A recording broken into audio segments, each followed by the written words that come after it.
Hello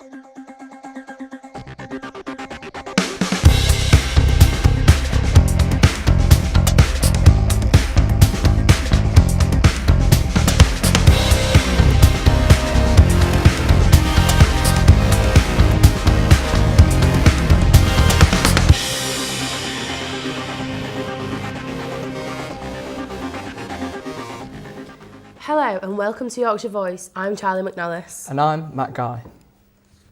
Coming up on today's programme, tribute to Assad, the children from Bradford starring in a film about bullying after the death of a local boy. MPs campaign to make our roads safer for cyclists. And May the Fourth be with you! we celebrate Star Wars Day. But first, our top story tonight, and Assad Khan's family have backed an anti-bullying film following the death of the 11-year-old. All Saints Primary School and Bradford University have teamed up to create the film ahead of Anti-Bullying Week, which will take place in October. Chelsea Ward reports. Was everyone here involved in the U project?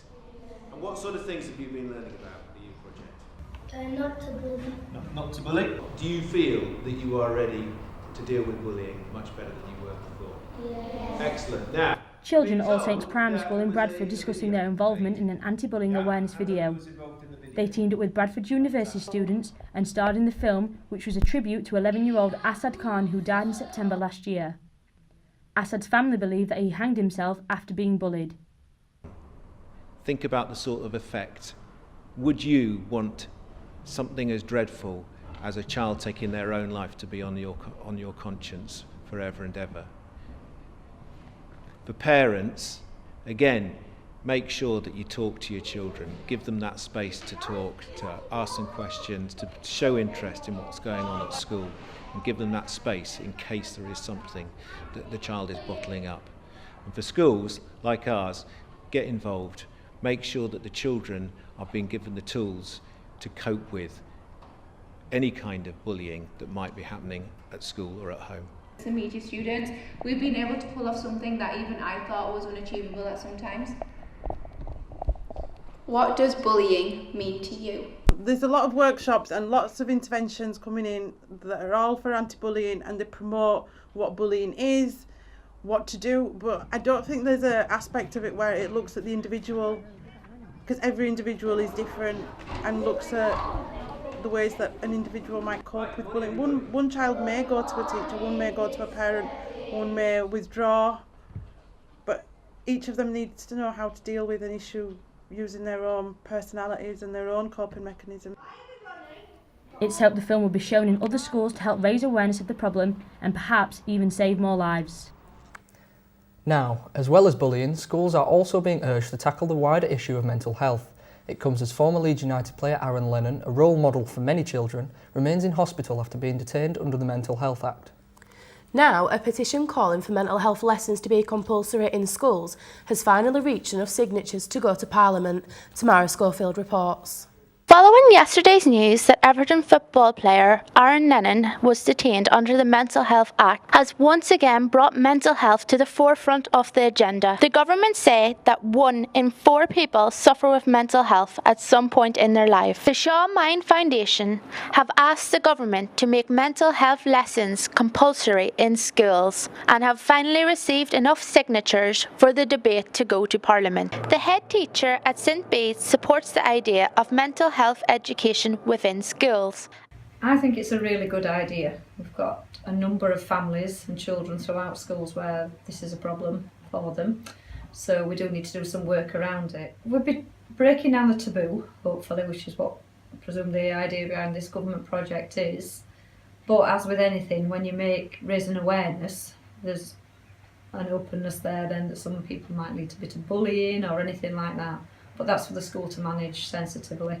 We're aware of the issues and we teach it well, then it should be about breaking down any stereotypes. A Year 9 student from Wingfield Comprehensive School believes that by introducing mental health lessons, it will benefit young people. I think it should definitely be taught in schools because younger students might not know that they have a mental health issue. They might just think that they're weird or different to everyone else, which could lead to bullying. And older students in school, they might also not know, they might just think it's pressure from the tests, but really they have something wrong with them. And it seems to get ignored a lot because you think that you're just like an outcast or something, and then everyone else, like, no one knows really what mental health issues are. You only know if you look into it yourself or go to doctors. The day in which the parliamentary debate will take place will be announced tomorrow. Now, some news in brief, and a new appeal has been issued for information about the murderer of a Leeds pensioner who was tortured and stabbed to death 15 years ago. 71-year-old Leonard Farrer, who was an officer in the Merchant Navy, was found dead at his home in Beeston in 2002. His Fiat Panda car was found burnt out at his home just before his death.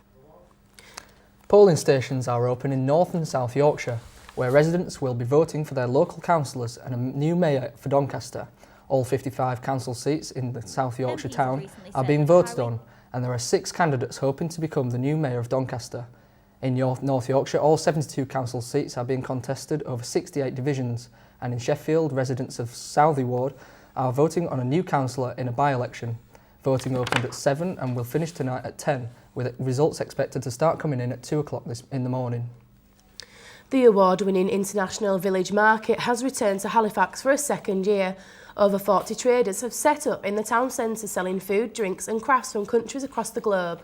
The stalls opened at 9 this morning and will be in the town until 5 o'clock on Sunday afternoon. Now, a group of MPs are campaigning for cyclists to be given more protection on the roads. A report issued by the All-Party Parliamentary Cycling Group has said that drivers have been allowed to continue driving while having more than 12 points on their licence, putting more and more cyclists in danger. Abby Bates reports. MPs have recently said that the highway code should be changed in order for cyclists to have more safety on the roads. Having safer facilities such as the new Brownlee Centre is vital for the welfare of cyclists. As a sport, we tend to rely on the highway and mountain biking out and about in the countryside. So we're not particularly well off in terms of cycling facilities. So having a safe, traffic-free circuits like this makes a big difference, especially to get people back into cycling. They can grow their skill ability and build their confidence at the same time in a really safe environment. Gold medalist Olympian Pallister Brownlee also stresses the importance of safety when riding. I think it's really important that we have these facilities in the area. I think sport has so many important aspects in anyone's life. Obviously then being able to ride a bike in a safe environment is so important for that. If the code was to be reassessed, it will focus primarily on cars overtaking cyclists to give them more room on the roads. Although new safety precautions could come into place, some think it isn't always the driver's fault. They've put quite a few cycle tracks around in certain areas, but then they seem to peter out, don't they? So you might be safe for bits on the road and not on the others. Some of them do suffer with not understanding the principles of road use. I think the biggest problem for me is that they assume. So as a motorcyclist, if I'm coming up to a junction and there's a car wanting to turn out into my path, I'll never assume that it's seen me. Whichever new rules come into place, the aim overall is for cyclists to be safe. I'm here now with road safety specialist Ewan Chimera from Leeds City Council. So Ewan, do you think that bicycles should get more priority on the roads? As a road safety officer, we don't think cyclists should get more priority. We think it's all about sharing the roads. There's a number of different users of the roads, be it a driver, a HGV and a lorry, a bus driver, cyclists and pedestrians are all road users, and we should all be looking out to share responsibility and look after each other on our roads. There's a number of things that we've already seen, provision and infrastructure that put more priority on cyclists, but it's not something that we want to see too much. We don't want to penalise the road users. It's all about that shared element and respecting each other on our roads. And what precautions do you think that you can put into place to make cyclists more safer? Well, there's a number of things that we're doing. So it's a case of educating cyclists, making sure they're visible, be it using the correct equipment, lights, helmets, high-vis jackets, but also educating them to position themselves correctly on the roads to make sure their safety. So we sort of do various elements of primary and secondary position, which is all about cyclists taking up those rights to the road. We also do education and training to drivers to make sure that they're aware of cyclists, they're aware of cyclist behaviour, what to look out for in what cyclists are doing, and again it all comes down to each other looking out for what they're doing and respecting each other. And with the new Safe Pass regulation, what benefits do you think this will bring to cyclists in the long run? Yeah, well, the Safe Pass operation that we successfully launched yesterday in Leeds, it's all about raising awareness of cyclist behaviour and encouraging drivers to look out for them. Our cycling stats, unfortunately, are going up in Leeds, hand in hand with more people cycling across Leeds, and it's not something we can sustain. We need to tackle that, and it's all about educating those drivers, making sure that they're looking out for them and knowing what cyclists are doing to make it safe. We've got several agendas, not just a road safety agenda. We need an improvement in air quality in Leeds. We need to improve our congestion, and we need to improve people's health, and cycling is one way to do all three of those. And what can drivers do to look out for cyclists? Whenever they come to a junction, don't just look into the middle of the road, look into the cycle lane to think about that cyclist that might be coming. Whenever they're stuck in traffic and decide that they need to turn off that road, just check your mirrors, because a cyclist may be coming on your inside or your outside quite legally. And the same when you're stuck in traffic and you decide to let another road user across your path. Again, just check before you flash to ensure that the cyclists aren't there, because all too often our accidents happen like that. And do you think that... Thanks, Ewan, for joining us today. Back to the studio. Thank you there, Abby, and Ewan also. Now, Vistant, a property division of the IKEA Group, have bought 8.1 hectares of land surrounding the Tetley Brewery in Leeds. Their wider vision for the area is to connect into Leeds City Council's wider South Bank with a neighbourhood and propose a new city park stretching from the Air to the Academic Quarter. There are plans for double the amount of homes to be built than first thought. We spoke to Leeds City Councillor Neil Walshaw earlier today. We've already had pre-application proposals. That's when developers come in and talk to the plans panels, as well as talk to planning officers before that, and like, these are ideas, what do you think? And we were impressed. We're a bit scared of density in Britain sometimes, and we shouldn't be. As long as you get the design right and you get the facilities right and you get the features right, then density can be a really very, very good thing, and we shouldn't be afraid of it. And I think this will be a really great, maybe even, and certainly a national leading example of what you can really do, and I think I'm looking forward to it. It's enormously positive. It involves health facilities, education facilities, a new city centre park. Now, we have lots of great parks in Leeds, but the city centre, actually, we've only got a number of relatively small ones. This will be another one to add to that. It'll really brighten up the South Bank, and it'll bring a lot of homes into the centre. Now, if you live in the centre, you've got access to our fabulous city centre, you've got access to the train station, you'll eventually have, possibly even have access to HS2, you know, and it's a great place to live. You know, Leeds is really on the move, but it's a sustainable location. These are all the homes and facilities developed on this site will be low carbon and very energy efficient. So it's a great sustainable location and really low cost to live there with an exciting progressive developer. People will like this, I think. Local communities around Yorkshire are being urged to play a bigger part in looking after the canal. The Canal and River Trust has published an online map of all the parts of the canal available to adopt. A volunteer group, Canal Connections, was established 7 years ago and is working with students and environmentalists to make the canal popular again. Our reporter, Charlie McNallis, reports. Canal Connections are working with researchers and environmentalists, putting together a plan on how to make the canal a popular landmark again. They hoped this plan would help with some of the issues on the canal, such as the litter and graffiti, also encouraging people to adopt parts of the canal like them. We don't do a lot of paid work, you know, it's all voluntary work, cleaning up the environment, adopting the canal, trying to get it back to how it used to be in the good old days. This year, Canal Connections are focusing on making the walkway alongside the canal clear for the public to walk down. They've been busy clearing the brambles and the overgrowth so the public can walk down either side and be safe. We're going to clear this banking. It's all self-seeded vegetation. It looks a mess, so we're going to sort of clear it off. We've made a bit of a start a couple of weeks ago and it's just a progression. Every Tuesday, Canal Connections do a volunteer day where they all clean the canal and make it look tidier. They're appealing for more volunteers to join them. Bradford City play tonight in their first leg playoff against Fleetwood at Valley Parade. Bradford City finished 5th in League One with 79 points, securing their place in the playoffs with a 1-1 draw against Rochdale last weekend. Their opponents finished one place above on 82 points. The match kicks off at 7:15.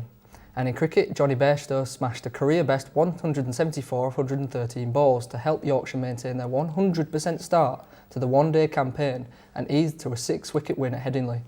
Yorkshire were set 336 to win by Durham. Bairstow shared a stand of 189 with teammate and England captain Joe Root. Yorkshire next play in the competition on Sunday against Derbyshire at home. Tomorrow is the last day you can spend old £5 notes. They go out of circulation and shops will no longer be accepting them. The new smaller notes have been in circulation since last September, but don't be overly concerned, banks will still accept the old notes. In the meantime, we've been asking you what you would spend your last £5 on. On Twitter, Emma Heaps said she'd spend her last £5 on pizza, because who doesn't want pizza? Beck Brooks said that she'd spend hers on petrol, and Tamika McCrory said she'd treat herself to a Chinese. On Facebook, Heather, who sounds like a very kind person, said she'd fold it into a paper plane and fly it into a charity donation box. Today is Star Wars Day, so we went out and asked you to do your best impressions of your favourite characters. We spoke to some of the kids from Hornby Academy and they gave us their best impressions. My favourite character is Luke Skywalker because he's the main hero and he acts really brave. And here's my impression. No, you can't be my father! No! My favourite Star Wars film is A New Hope because it is the first one, it's where you get introduced to all the characters, and also it's just it's just the best all out for all that action.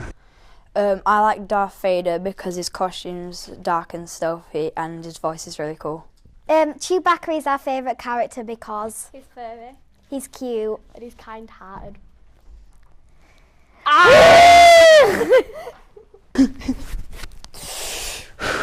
Luke, you are not my son.